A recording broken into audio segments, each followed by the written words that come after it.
Assalamualaikum warahmatullahi wabarakatuh.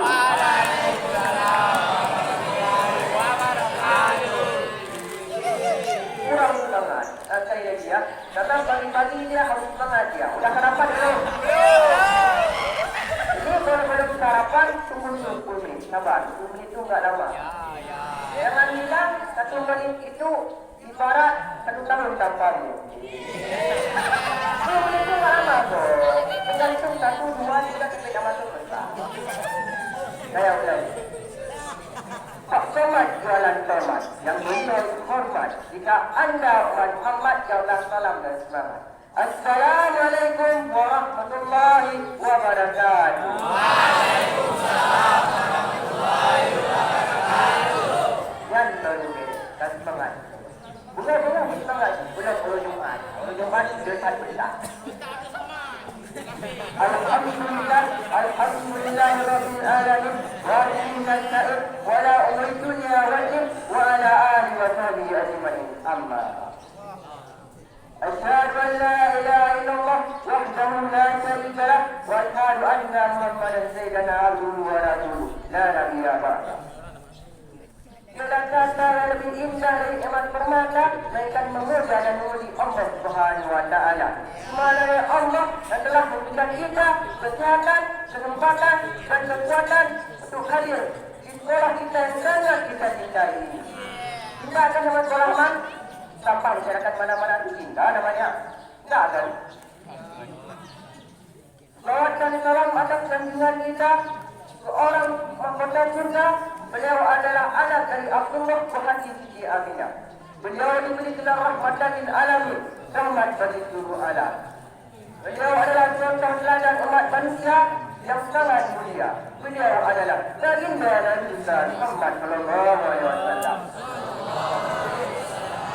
Di mana oleh beliau yang telah membawa kita dari alam jahiliyah ke alam Islamiyah, dari minum alkohol ke alam minum teh botol. Dari alam naik Honda ke alam naik Toyota. Naik Toyota apa naik Honda? Honda kan? Hormatan saya kepada kepala sekolah, ibu wakil kepala sekolah, hormatan saya kepada guru-guru dan hormatan pula saya kepada teman-teman saya. Yang berilmu baru, yang berada langkah untuk ilmu di sekolah mas. Tanpa pemandangan yang mukadimah, tentu saja oleh Tuhan tamang dalam pidato yang berjudul Taubat mati. Saya mungkin tak pernah faham.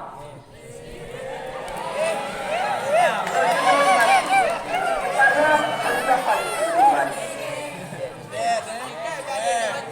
Kullu nafsi za'iqatul maut. Setiap yang bernyawa mati akan merasakan yang namanya mati. Kita sebagai makhluk Allah Subhanahu wa taala yang masih diberi umur, yang masih diberi usia, yang masih bernyawa, sebaiknya dan seharusnya kita menyiapkan amal-amal kita, membuat persiapan sebelum kita menghadapi yang namanya mati. Mati itu ialah pintu gerbang menuju ke alam ketiga, yaitu alam kubur. Kita sebagai manusia hidup dalam 4 alam. Yang pertama alam kandungan. Sudah lewat kan? Kan sudah ada dalam kandungan. Yang kedua alam dunia. Ini yang kita bicarakan sekarang. Alam dunia. Dan yang ketiga alam kubur. Dan yang keempat alam akhirat. Di mana disitulah kita akan kekal abadi di sana. Apakah kita kekal abadi di neraka? Apakah kita kekal abadi di surga? Itu yang menentukan adalah amal kita sendiri. Karena ada akhirat nanti kita hanya punya 2 urusan. Urusan ini ada akhirat banyak. 2 kan tak banyak. Jawab dia lebih kuat. Yang pertama urusan dengan Allah Subhanahu wa taala. Yaitu berkaitan dengan solat, berkaitan dengan puasa, berkaitan dengan ibadah lainnya. Yang kedua urusan yang paling sulit dan berbahaya, yaitu urusan kepada anak-anak atau urusan kepada Allah. Saya sudah bilang ini. Jadi persiapan sebelum ada 3. Yang pertama amal banyak-banyak. Menyiapkan amal banyak-banyak. Amal maksud amal apa? Amal kebajikan. Kita sebagai anak sekolah yang sudah remaja pasti kita menyiapkan amal-amal. Baik amal kebajikan sudah ada. Contohnya HP. HP itu sama seperti makanan. HP itu sama seperti tidur. Apa persamaannya? Sama-sama perkara yang mubah. Sebuah perkara yang mubah bisa menjadi haram, bisa menjadi makruh, bisa menjadi halal, bisa menjadi sunnah, bisa menjadi wajib. Dan itu karena kegunaannya, manfaatnya, isi di dalamnya tergantung pada asal. Itulah yang membuat perkara mubah bisa menjadi haram, bisa menjadi makruh, bisa menjadi halal, bisa menjadi sunnah, dan bisa menjadi wajib. Contohnya HP. HP ini perkara yang mubah. Kita boleh main HP. Yang buat HP itu haram karena dalam HP itu HP dunia ada. Baik yang plus 1 sampai 18 ada semua. 18 semua dah. Jangan bahas dari itu kita.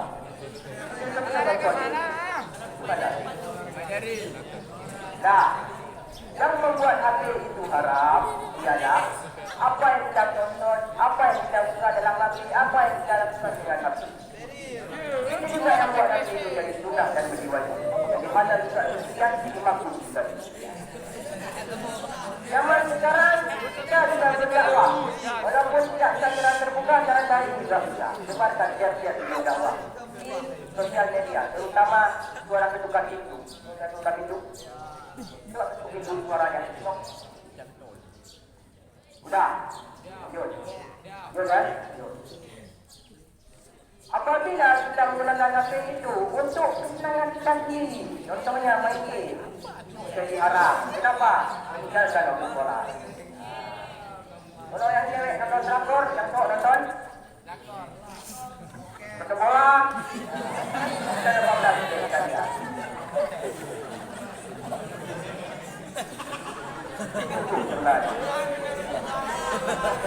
Ini juga dengan makan. Makan itu perkara yang mubah yang menyebabkan dia menjadi makruh, menjadi haram, menjadi halal, menjadi wajib, menjadi sunnah. Itu tergantung bagaimana cara kita mendapatkan makan. Begitu juga dengan tidur. Tidur kan berbeda. Manusia datang memberikan waktu 1/3 dari hidupnya untuk tidur. Misalnya, ada orang beliau berumur 60 tahun sudah meninggal. Jadi rata-rata manusia memberikan jawabnya untuk tidur. Jadi 20 tahun dia bisa bekerja untuk tidur.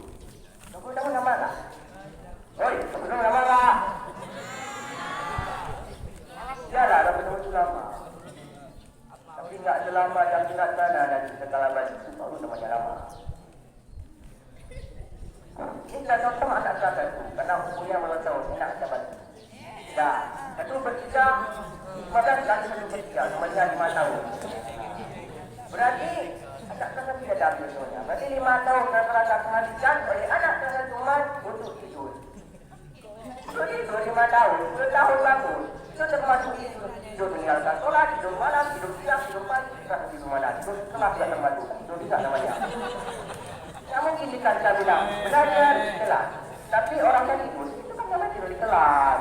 Bahasa Indonesia lain lagi nilai lagi. Sekali bahasa Indonesia C, orang Indonesia nilai C bahasa Indonesia. Tidak yang tinggi tenang. Bahasa Inggris bolehlah tinggi nilainya. Bahasa Arab bolehlah. Kenapa? Bukan orang Inggris, orang Indonesia. Kita orang Indonesia, bahasa Indonesia A, tak A, B. Apa ini kita? Kita orang hidup, bakalan saya seperti orang hidup. Yang kedua, persiapan sebelum mandi, yakni siapkan amalan yang tiada terputus. Amalan yang tiada terputus ada 3. Bagaimana hadis Rasulullah SAW yang artinya, apabila telah meninggal seorang anak, maka terputuslah semua amalan kecuali 3. Yang pertama, sedekah jariah. Yang kedua, ilmu yang bermanfaat, dan yang ketiga, doa anak soleh kepada orang tua. Hadirin, muslimin dan muslimat yang belum bertandung bulan. Sudah sunat bulan kedua kan? Sudah ditandung semua kan? Dan tadi belum balik di sini. Nah, yang pertama itu sedekah jariah. Apa itu sedekah jariah? Sedekah jariah ialah sedekah di mana barang yang kadang-kadang dimanfaatkan oleh ramai orang. Contohnya, ini yang contoh balik besar. Menyediakan tanah atau mewawarkan tanah untuk pembangunan ini. Selama masjid itu masih digunakan oleh orang untuk beribadah itu, maka pahalanya akan mengalir. Tak punya uang untuk beli tanah bangunan masjid, tak apa-apa. Bagi ada yang sedang jalan seperti itu punya. Misalnya contoh, buat bangku untuk pesantren budaya. Biar enak, budaya kulit hati kita. Tak ada bangku juga. Nah, itu contohnya. Yang kedua, ilmu yang bermanfaat. Yang dimaksud ilmu bermanfaat adalah ilmu yang memanfaatkan diri dan orang lain. Apabila kita diberi ilmu bermanfaat, rata-rata tak ada yang masuk di kepala. Itu faktanya, tak ada yang masuk di kepala. Tapi pas kita dapat ilmu, sistem evolusi manusia auto masuk di kepala. Betul tak? Enggak. Nanti aja. Masuk sistem evolusi manusia, connect terus ke kepala. Sama ada. Connect, betul. Kalau pelajaran fikih, bab zina dengan bab zina, bolehlah.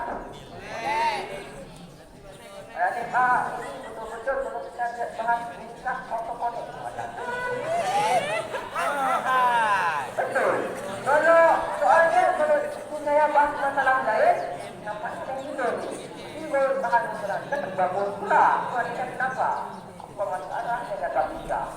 Tapi dia nikah tu enak apa? Nikah tu. Nikah tu. Berat tanggungjawabnya bro, bagi kita anak lelaki itu. Apalagi yang perempuan. Dengar ni kakak sekalian. Nikah itu berat tahu.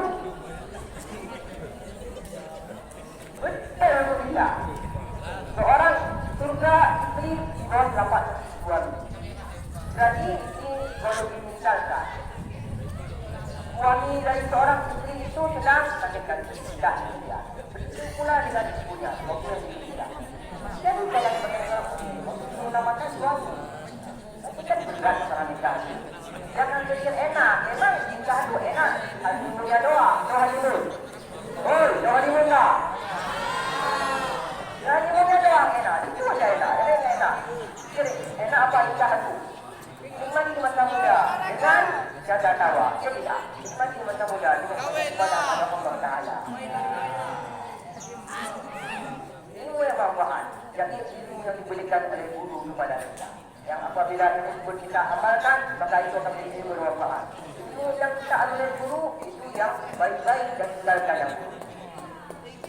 Dan yang terakhir adalah doa anak soleh kepada orang tua. Doa anak soleh. Anak soleh ialah anak yang berbakti kepada orang tua, yang menghormati kepada orang tua, yang berada dalam Allah Subhanahu Wa Taala. Kita sebagai seorang anak harus terus berbakti kepada orang tua. Walaupun orang tua kita tidak berada di alam sana, kita tetap berbakti kepada orang tua. Selama hidup kita sebagai seorang muslim berbakti kepada orang tua. Lalu mendoakan orang tua, Allahumma firli Buduri wali-walidayya warhamna kama rabbayani shaghira. Yang pernah kita merupakan jasa orang tua, guru-guru orang tua kita, guru-guru ibu kita, guru-guru ayah kita, mereka tetap orang tua kita. Saat kita kecil, saat kita bayi, saat kita balita, saat kita berdoa apa-apa, mereka lah yang ada di kita. Lalu mendidik kita dan kita mendidik. Kemudian saat kita berumur 6 tahun kita disekolahkan untuk menuntut ilmu lebih banyak lagi. Orang tua kita mesti mengharapkan kita. Jika orang tua kita hanya sebatas petani, maka kita harus bisa menjadi presiden. Jika orang tua kita hanya sebatas nelayan, kita harus bisa menjadi gubernur. Orang tua kita pasti mengharapkan kita supaya kita bisa dibaik kepada mereka. Itu yang orang tua harapkan.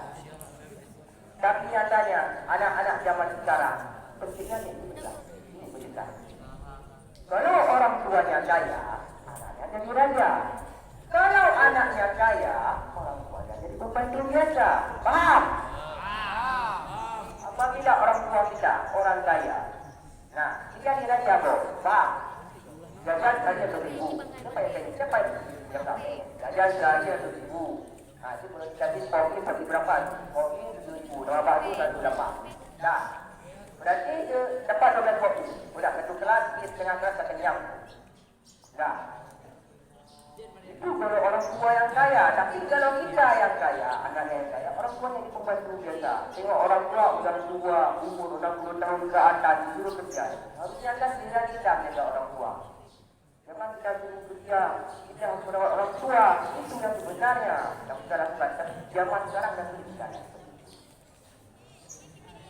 Hadirin Allah.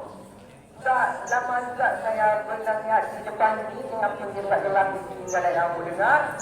Yang masih juga bermaksiat seperti buka bertolak kepada Allah dan kepada manusia, pasti akan mendapatkan dosa. Kita semua tidak luput dari yang namanya perbuatan maksiat dan berbuat salah kepada manusia maupun kepada Allah Subhanahu wa taala. Kita ingin berubah jadi orang lebih baik, tapi kita tidak bisa lepas dari perbuatan maksiat. Enak bermaksiat.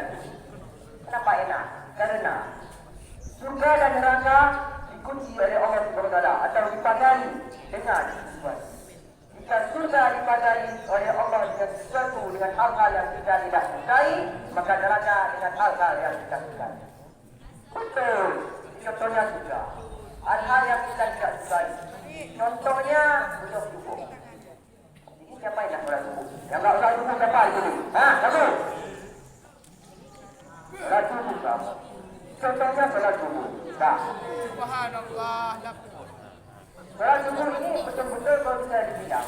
Tidur waktu tubuh saja. Itu tidur yang paling enak. Betul. Kenapa? Karena disitulah Iblis mulai menunjukkan kemampuan dan bakat-bakat Iblis untuk membuat anak-anak Adam tertidur dan tidak melaksanakan solat subuh. Kenapa demikian? Karena ada juga orang yang melakukan solat subuh sudah bangun subuh tapi tidak solat subuh.